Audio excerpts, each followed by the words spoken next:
কার কার chowmein খাইতে ইচ্ছা করতেছে চলে আসেন চলে আসেন। আমি গরম গরম চাউমিন চুলা থেকে নামিয়ে খাওয়া শুরু করে দিলাম। চলেন দেখে আসি কিভাবে রান্না করলাম। এই যে দেখেন আমি ফার্স্টে কাঁচা মরিচ আর পেঁয়াজটা দিয়ে দিলাম। এখন এটা একটু ভাজা ভাজা করে নিব। আগে জানতাম যে যে সয় সে রয়, কিন্তু এখন মনে হয় যে সয় সে শুধু ক্ষয়ই হয় আর কিছু হয় না। এই তো ফার্স্টে দিয়ে দিলাম টমেটো কুচি। তো টমেটো কুচিটা দেওয়ার পরে এই যে ক্যাপসিকাম কুচি দিয়ে দিলাম।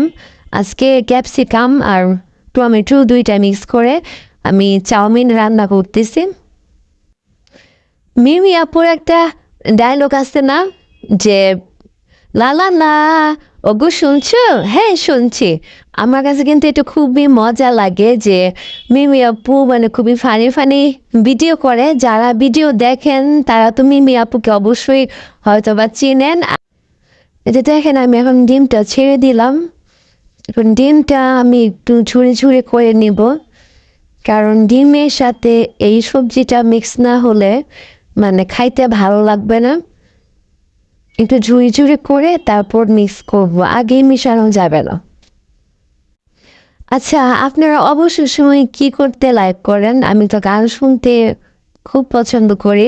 আপনাদের প্রিয় গান কোনটা, বা কোন গানটা শুনলে আপনাদের মন ভালো হয়ে যায়? কমেন্ট করে জানিয়ে যাবেন।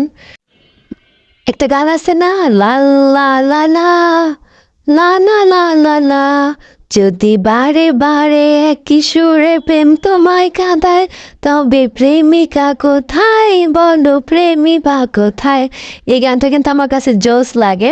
আমার সুর যদিও ভালো না, তবুও একটু ট্রাই করলাম।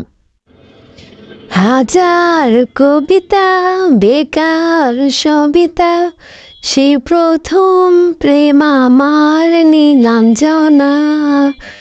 নচিকেতার এই গানটা কিন্তু খুব ফেমাস। আমি আসলে ওল্ড সং লাভার, মানে আগের গানগুলো আমার শুনতে খুব বেশি ভালো লাগে। যদিও এখনকার কিছু কিছু ট্রেন্ডিং সং শুনতে ভালো লাগে, কিন্তু আগের গানগুলো মনে হয় মানে যুগের পর যুগ, মানে এক জীবন যদি পার হয়েও যায় তবুও মনে হয় এই গানগুলো শোনার স্বাদ মিটবে না। আমার কাছে আসলে এরকম ফিল হয়। এই যে দেখেন আমি রান্না করতে করতে একেবারে লাস্ট পর্যায়ে চলে আসছি। আমার মনে আছে আমি যখন ক্লাস 8-এ পড়ি, তখন আমি এই গানটা ফার্স্ট শুনছিলাম। তখন 21শে ইটিভিতে ঈদের সময় এই নাটকটা প্রচার হয়েছিল। তখন আসলে এখনকার মতো স্মার্টফোন ছিল না। তখন বাটন ফোন চলতো।